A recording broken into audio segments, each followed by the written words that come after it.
नमस्कार विद्यार्थी मित्र मैत्रिणींनो, टीईटी परीक्षा, धर्मादाय आयुक्त परीक्षा आणि इतर सगळ्याच परीक्षा ज्या परीक्षांमध्ये तुम्हाला मराठी हा विषय आहे, मराठी विषय आपली मातृभाषा आहे, त्याच्यामुळे आपण थोडासा हलक्यात घेतो. पण सध्याचा जो IBPS TCS पॅटर्न तुम्ही बघताय, तर त्या पॅटर्नचा जर तुम्ही विचार केला तर तुमच्या इथे लक्षात येऊन जाईल की मराठीसाठी सुद्धा आपल्याला दर्जेदार अशी पुस्तकं वापरावी लागतील आणि तरच आपल्याला इथं मराठीला आउट ऑफ मार्क्स मिळू शकतात. लक्षात घ्या. तर मराठी विषयाची परिपूर्ण तयार करण्यासाठी केसागर पब्लिकेशनचा एक संदर्भ ग्रंथ मी तुम्हाला इथं सांगते, जो आहे स्पर्धा परीक्षा शब्दसंग्रह मराठीचा. तर हे एक पुस्तक जे तुम्हाला इथं भरपूर तक्ते, वस्तुनिष्ठ प्रश्न, येणाऱ्या तुमच्या ज्या एक्झाम मध्ये वाक्यप्रचार, म्हणी, व्याकरण सगळंच तुम्हाला विचारलं जातंय. तर याच्यासाठी अतिशय दर्जेदार पुस्तक आहेत पब्लिकेशनची. तर आज तर मी तुम्हाला इथं फक्त शब्दसंग्रहाचं पुस्तक दाखवते आणि त्याच्यावरती आपण क्वेश्चन पण घेऊया याच पुस्तकावरती. तर पुस्तक परचेस करण्यासाठी डिस्क्रिप्शन बॉक्समध्ये तुम्हाला लिंक मिळेल, त्या लिंकवरून जाऊन तुम्ही पुस्तक परचेस करू शकता. हे मी तुम्हाला का सांगते, कारण जे रेग्युलरला तुम्हाला शब्दसंग्रह माहिती आहे त्याच्या पलीकडे कुठेतरी क्वेश्चन विचारले जातात, जेणेकरून आपल्याला इथं मराठीमध्ये आउट ऑफ मार्क्स मिळतील. कारण भाषा आहे, सो तिथंच आपल्याला पैकीच्या पैकी मार्क नाही पडले तर इतर जे सब्जेक्ट आहेत जसे की मानसशास्त्र असेल तर याच्यामध्ये तुम्हाला स्कोअर चांगला मिळून उपयोग होणार नाही, तर भाषेमध्ये तुमचे मार्क नाही गेले पाहिजेत. तर याच पुस्तकावरती आधारित एक डेमो सेशन आपण इथं घेणार आहोत. स्टार्ट करूया आपण सेशनला. मराठीचं हे आपलं पहिलंच लेक्चर आहे. याच्यानंतर पण आपले मराठीचे लेक्चर्स होतील, पण जितकं पॉसिबल होईल तेवढं तुम्ही या पुस्तकामधून पार्ट कव्हर करून घ्या. ठीक आहे, ओके. चला, पहिला क्वेश्चन आहे तुमच्या समोर. फर्स्ट क्वेश्चन इथं आहे, जसं आहे तसे क्वेश्चन मी पुस्तकामधले घेतलेत. आय होप तुम्हाला क्वेश्चन दिसत असतील. बघा, फर्स्ट क्वेश्चन आहे महत्वाचे वस्तुनिष्ठ प्रश्न. ओके, याच्यामध्ये पहिला क्वेश्चन तुम्हाला विचारलाय, वाक्यप्रचार आहेत. तळहातावरील फोडाप्रमाणे जपणे या वाक्यप्रचाराचा अर्थ काय आहे? क्वेश्चन नंबर 1, तळहातावरील फोडाप्रमाणे जपणे या वाक्यप्रचाराचा अर्थ काय आहे? ऑप्शन नंबर 1 आहे अतिशय काळजी घेणे. ऑप्शन नंबर 2 आहे निंदा करणे. ऑप्शन नंबर 3 आहे जखमेची निगा राखणे. ऑप्शन नंबर 4 आहे संगोपन करणे. ओके, बघा, आपण डे टू डे लाईफ मध्ये हा वाक्यप्रचार वापरतो की तळहातावरील फोडाप्रमाणे. आपले आई वडील कधी कधी म्हणतात आपल्याला की मी तुला तळहातावरील फोडाप्रमाणे जपले. याचा अर्थ काय? फक्त संगोपन केलंय का? नाही. निंदा तर येणारच नाही.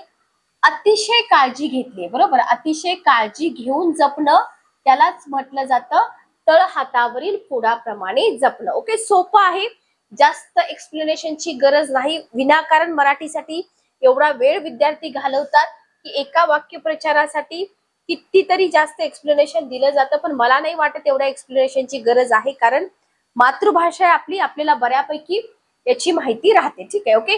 नेक्स्ट क्वेश्चन बघा, पुढील वाक्यप्रचाराचा अर्थ सांगा. पुढील वाक्यप्रचाराचा अर्थ सांगा. ग्रहण सुटणे. ओके, ग्रहण सुटणे. पहिला ऑप्शन आहे संकटातून सुटका होणे. दुसरा आहे सर्व संकटे टळणे. तिसरा आहे अपयशातून बाहेर येणे. चौथा आहे यश मिळवणे. बघा, पुढील वाक्यप्रचाराचा अर्थ सांगा. ग्रहण सुटणे. आता इथं बघा, इथं हे दोन ऑप्शन तुम्ही इलिमिनेट करू शकता. संकटातून सुटका होणे आणि अपयशातून बाहेर पडणे. दोन ऑप्शन मध्ये कन्फ्युजन होऊ शकतं, बरोबर. दोन ऑप्शन मध्ये क्वेश्चन मध्ये ऑप्शन मध्ये कन्फ्युजन होऊ शकतं. बघा, ग्रहण ही एक आपण भूगोल अभ्यासतो. ग्रहण सायंटिफिक सायन्सचा विचार केला तर शास्त्रीय घटना आहे, पण आता याला शुभ अशुभ असं मानलं जातं, बरोबर. ग्रहण सुटणं म्हणजे आपण विचार करतो की ग्रहण सुटले की आंघोळ वगैरे करतात, मग जेवण वगैरे जे काय असेल ते असेल. ग्रहण म्हणजे एखादी वाईट गोष्ट, बरोबर, अशुभ आहे. तर याचा अर्थ काय होतो? मग ग्रहण सुटणं म्हणजे एखादं संकट आहे, त्या संकटातून सुटका होणं. लक्षात आलं? अपयशातून सुटका होणे नाही, संकटामधून सुटका होणे.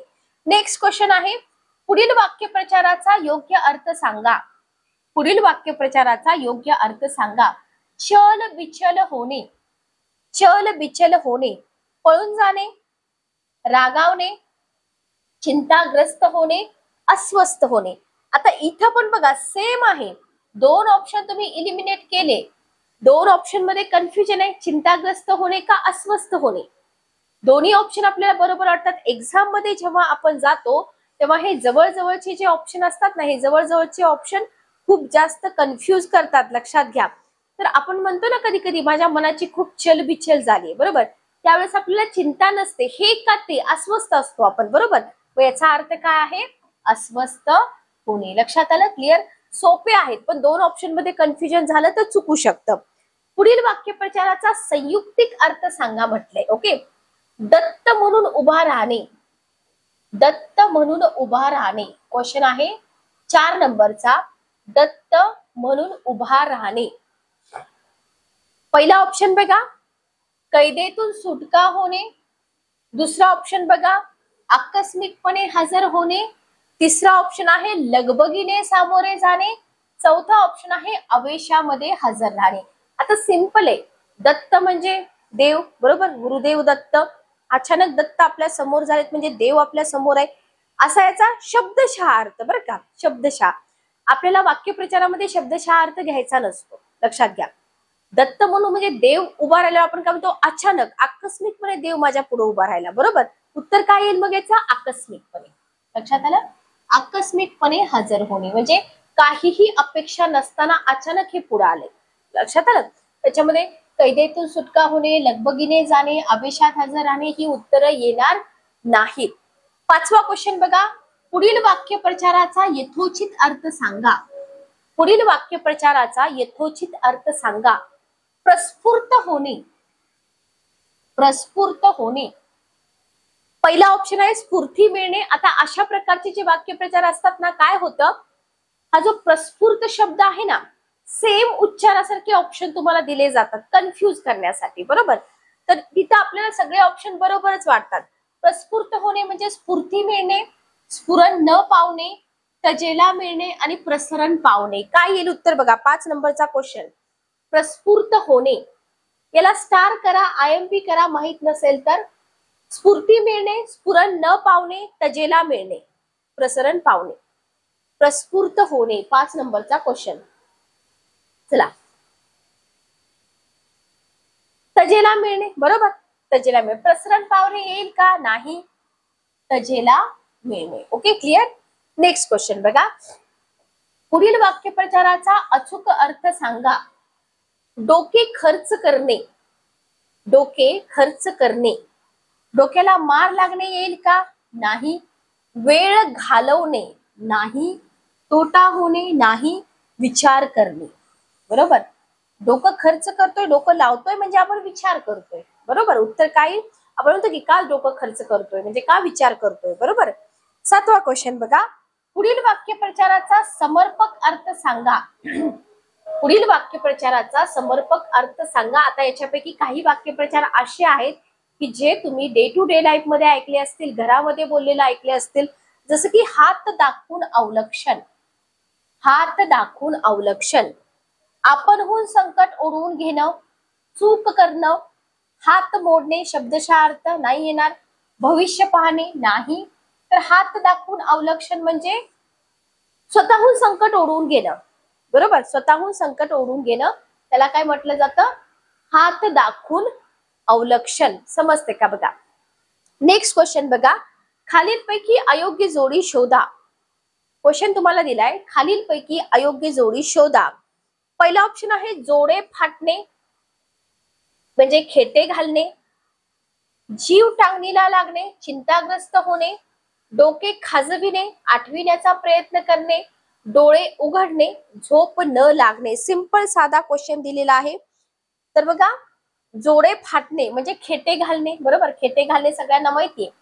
जीव टांगणीला लागणे म्हणजे चिंता, बरोबर. डोकं खाजवणं म्हणजे काहीतरी आठवायचा प्रयत्न करणं. डोळे उघडणे. डोळे उघडणे हाही एक वाक्यप्रचार आहे. मला कमेंट बॉक्स मध्ये याचा अर्थ सांगा.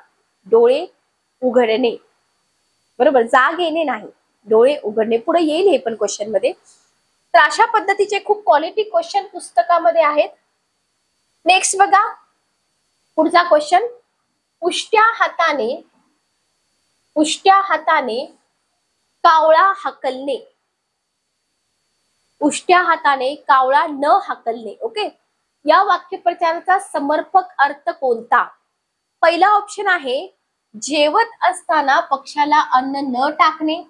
दुसरं आहे कावळ्याने उष्टावलेले न खाणे.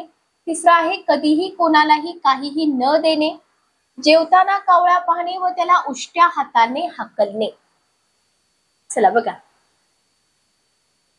उष्ट्या हाताने कावळा न हाकलणे, 9 नंबरचा क्वेश्चन.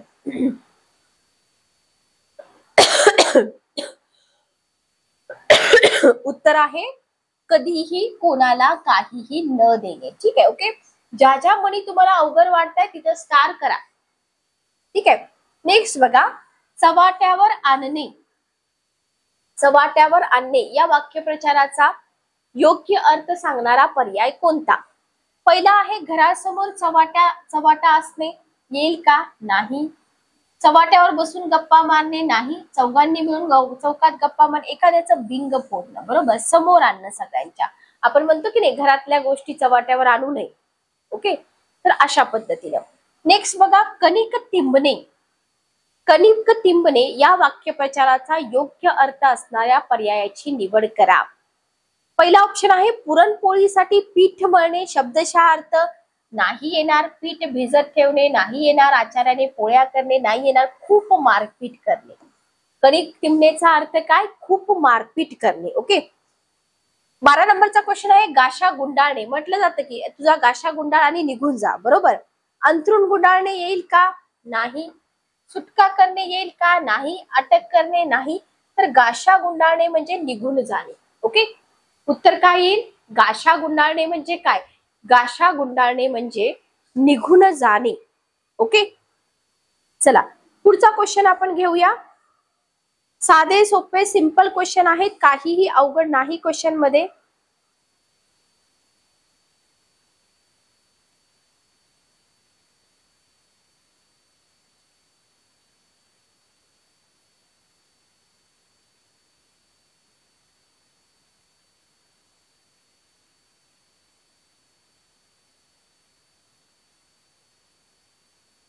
चला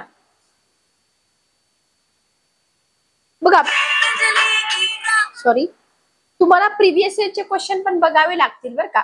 पुढीलपैकी कोणत्या वाक्यात डाळ न शिजणे या वाक्यप्रचाराचा अर्थपूर्ण उपयोग केलेला आहे?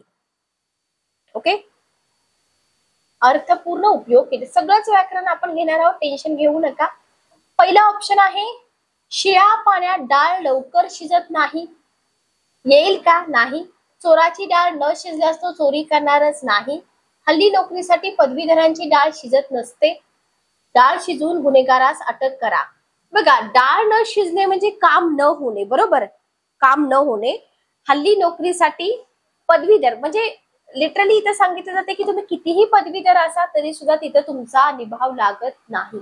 ओके, का लागत नाही ते बाकीच्या गोष्टीत सोडा, पण वाक्यप्रचाराचा अर्थ आपण इथं बघतोय. ठीक आहे, ओके. चला नेक्स्ट क्वेश्चन आपण बघूया.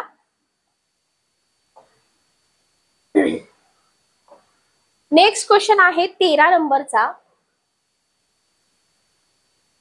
13 नंबरचा क्वेश्चन. पुढीलपैकी कोणत्या वाक्यात, हा बघितलाय आपण. पुढील वाक्यप्रचाराचा अचूक अर्थ दिलेल्या पर्यायातून शोधा. पुढील वाक्यप्रचाराचा अचूक अर्थ दिलेल्या पर्यायातून शोधा. डोळे पांढरे होणे. डोळे पांढरे होणे. घाबरणे. दृष्टिदोष निर्माण होणे. पिच्छा पुरवणे. खूप राग येणे. डोळे पांढरे होणे म्हणजे घाबरणे. सोपं आहे, काय अवघड आहे का? काहीच अवघड नाहीये. 15 नंबरचा क्वेश्चन बघा. खाली दिलेल्या वाक्यप्रचाराचा काय अर्थ होतो? खाली दिलेल्या वाक्यप्रचाराचा काय अर्थ होतो? पहिला आहे जिभेला हाड नसणे. सॉरी, जिभेला हाड नसणे हा वाक्यप्रचार आहे. भीती वाटणे येईल का? नाही. निंदा करणे येईल का? नाही. संतापणे येईल का? नाही. वाटेल ते बोलणे. आपण म्हणतो की नाही, तुझ्या जिभेला काही हाड आहे का? काहीतरी विचार करून बोललं पाहिजे. बरोबर. तर जिभेला हाड नसणे म्हणजे वाटेल ते बोलणे. नंतर पोलिसांनी तेथे चोर पावलांनी प्रवेश केला. म्हणजे पोलिसांनी नेमके काय केले? चोर पावलांनी प्रवेश केला म्हणजे नेमके काय केले? चला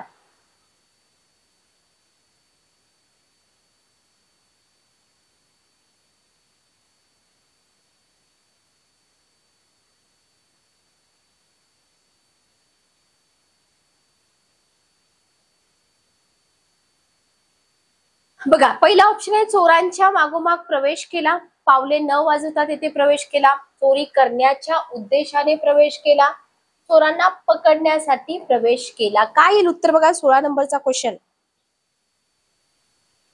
बी ऑप्शन बरोबर, पावले न वाजवता प्रवेश केला. बरोबर. ओके, चोर पावलांनी म्हणजे पावले न वाजवता. खाली दिलेल्या वाक्यप्रचाराचा कोणता योग्य अर्थ सांगू शकाल? पहिला ऑप्शन आहे तिलांजली देणे, ओंजळवर तीळ देणे, त्याग करणे, पिच्छा पुरवणे, वाईट वर्तन करणे. काय येईल उत्तर बघा, तिलांजली देणे. तिलांजली देणे. बरोबर, तिलांजली दिली म्हणजे त्याग केला. बरोबर, उत्तर काय येईल, त्याग केला.